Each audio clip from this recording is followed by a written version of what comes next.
SportsMap Radio Network. Presented by Rocket Mortgage. Need a mortgage that fits your life?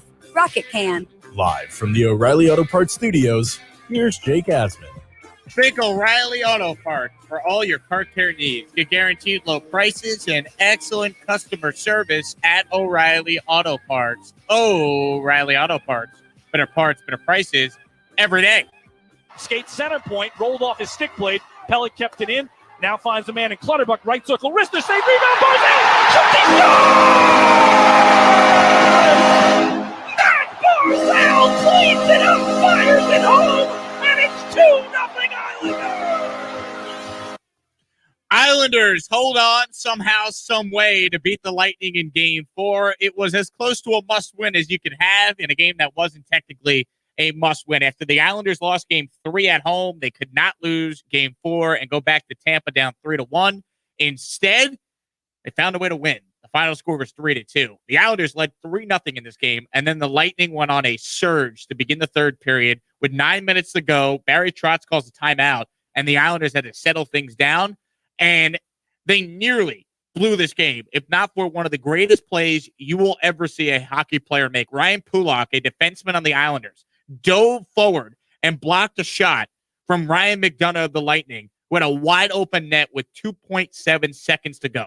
If that goal goes in, the Lightning tie the game up basically at the buzzer. They go to overtime, and who knows what happens. Tampa would have all the momentum. It'd be so deflating for the Islanders to try and come back after they blew a 3-0 lead. Instead, Pulock diving forward after the spin-o-rama move by McDonough leaves the net wide open. Saved the Islanders season. That's one of the greatest plays you'll ever see.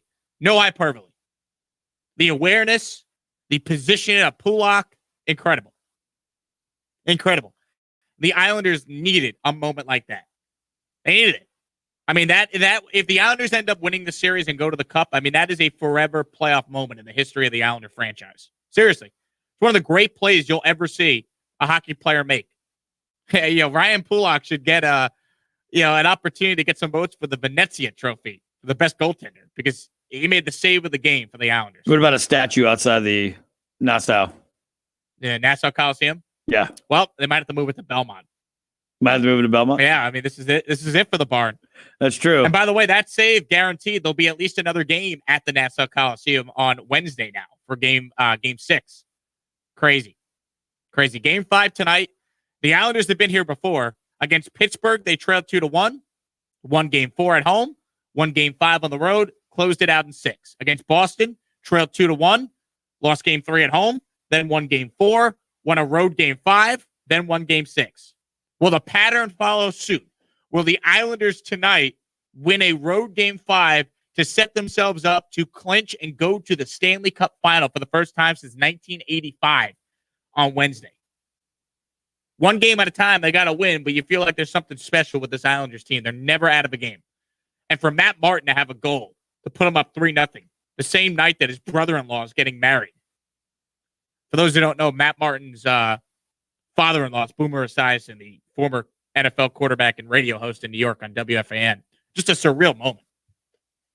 And anytime a guy like Matt Martin or Josh Bailey or Brock Nelson, any of these guys that have been on the team for so long when they were bad and had to sit there and go through all the losing, it makes you feel so good as an Islander fan that those guys get to be part of this playoff run. That the core of this team that have been there for so long finally gets to be part of a team that has a chance to win a cup and gets to rock the barn and be part of those forever moments. And that's what that play was by Ryan Pulock. That was a forever moment. This was Pulock after the game on what happened on that play. I just tried to make myself big. I saw it coming in. I got a glove on it. It did kind of rattle there, and I just tried to take away all the net as much as I could and just push it to the side and just, not let it get through me. And that is a forever moment. The Islanders don't have the same, notoriety as like the Yankees or the Jets or Giants.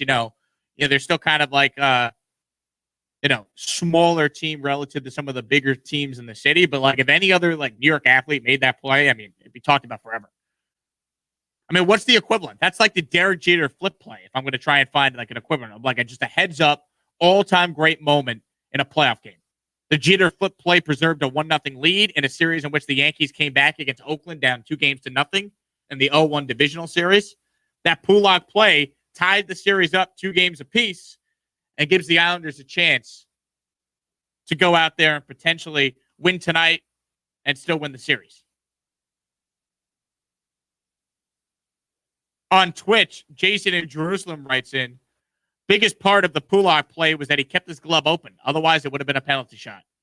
That's the other factor in this. You can't grab the puck in hockey. You gotta block it, and that's exactly what he did. And what a play by Ryan McDonough. I mean, my God. He should have had a goal. The net was wide open. Varlamov went to challenge McDonough, and McDonough just made a better play. Just spun around, and if it wasn't for Ryan Pulock, I'd be in a depressed mood this morning doing the show. But tonight, it's all Islanders. There's no NBA tonight. My baseball team's off. I'm going to be locked into the Islanders. And if you're watching on the live stream, I'm wearing my Dan Feeney, fist pound Islander t-shirt. Dan Feeney going viral. Being a Jets offensive lineman slugging beers at the Islanders game. But what a win for the Islanders. And now, got to win tonight so they can go back to the Coliseum with a chance to go to the Stanley Cup final on home ice. How special would that be? Coming up next, more hockey talk. Don LaGreca, ESPN 98.7. He joins us next. O'Reilly.